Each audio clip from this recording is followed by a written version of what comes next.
Welcome to Lesson 5 of the Introducing NoSQL and Database as a Service course. This last lesson provides you with a hands-on look at using IBM Cloudant. This lesson shows you how to sign up for an IBM Cloudant account, view your dashboard to create a database and add data documents, change database permissions, replicate a sample database, query data, work with the HTTP API, and access documentation and support resources. Your first step in your Cloudant journey is to sign up for a free account. Provide the requested information to register. Cloudant offers a number of data centers to choose from for your account and recommends you choose the cluster that is geographically closest to your application. When you sign in, you are immediately brought to your dashboard, so your next step is to create a database. The database name should contain only lowercase alphanumeric characters and no spaces. Cloudant is a NoSQL document database, meaning that a database contains a collection of JSON formatted documents. So to add data to your database, you add a new document to the database. The dashboard includes an easy-to-use JSON editor that helps you ensure the documents use the correct JSON syntax. A JSON document includes a set of key-value pairs, a name and its value. When you create a document, Cloudant automatically generates a unique document identifier, or you can provide your own. The value of the ID key is how the database system identifies each document and must be unique in each database. Cloudant allows you to use a flexible schema. Each document can use the same schema or use a unique schema. The values in a document can contain numbers, strings, nested objects, arrays, or Boolean data. Save this document and go back to the dashboard. You'll notice that Cloudant automatically added another key value pair beginning with rev, which tracks document revision history. Add more documents in the same way.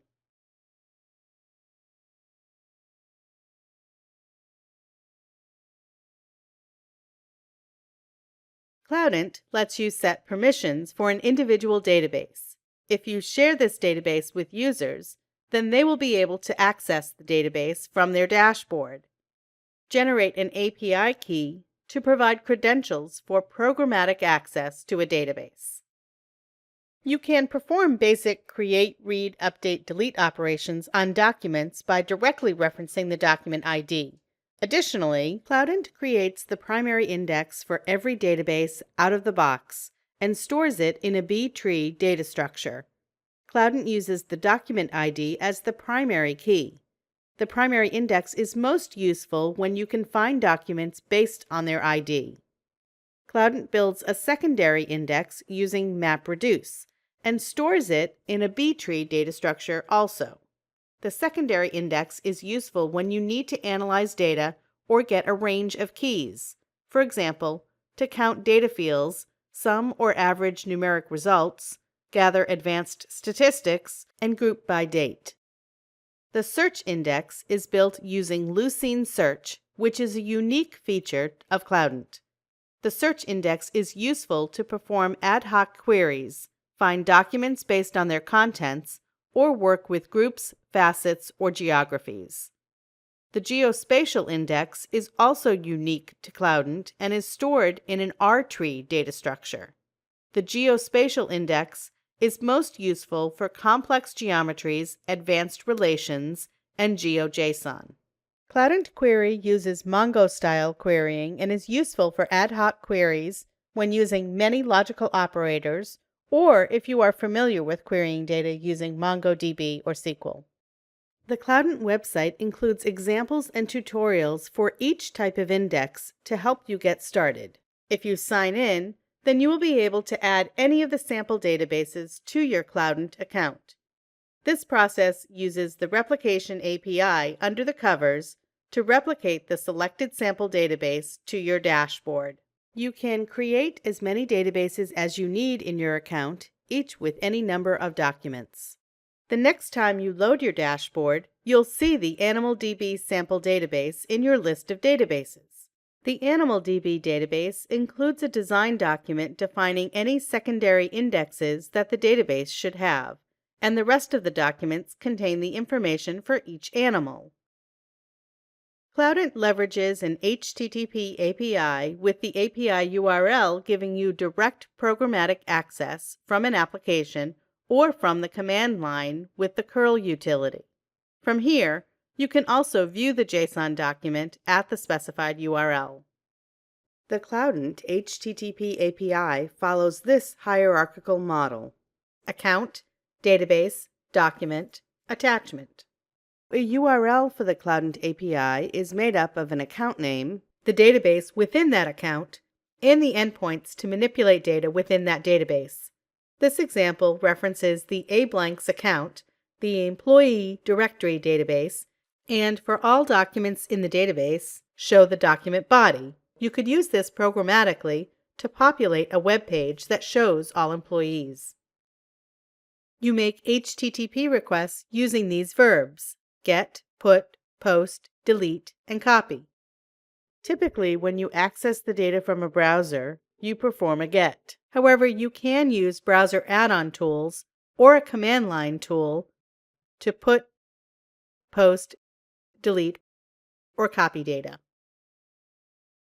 You can use the API to perform all of these requests: insert data, read data, create indexes, make queries, monitor the database, create replication jobs, or create databases. Here's what an HTTP API command looks like. The first part indicates that this is an HTTP request. Next, include a verb such as get or put. You can include headers, data that you are passing, then the URI and any parameters. This curl example executes a get, passes the user credentials, and includes the base URI to access.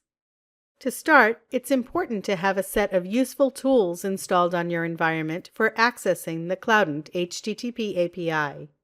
Curl is a readily available command line tool. You can use a Linux shell to issue curl commands. Many Linux distributions have curl pre-installed, so it's best to check your environment before installing this utility. JQ is a useful curl add-on tool for manipulating the JSON response from the Cloudant HTTP API so it is formatted in a more readable way. Given that the API is HTTP, you can also access it directly from your browser. JSON View is a useful plugin for formatting the JSON response, equivalent to JQ for curl. JSON View is a great tool for both Firefox and Chrome browsers. Instead of seeing raw JSON text, JSON View formats the JSON text to make it more readable.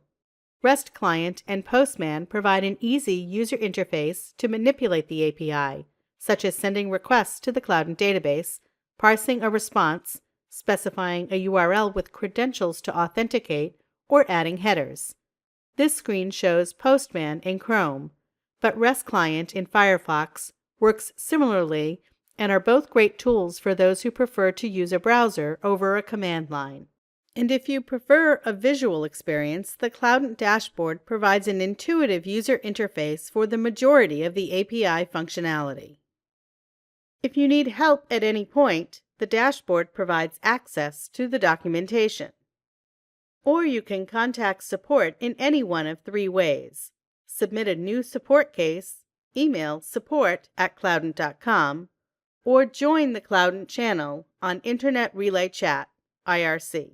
Follow @Cloudant Status on Twitter to get information on the status of Cloudant clusters. You can also engage with a Cloudant specialist on Cloudant.com through live chat. That brings us to the end of the fifth and last lesson in this course. This lesson provided you with the information you need to get started using IBM Cloudant. For more information, visit Cloudant.com.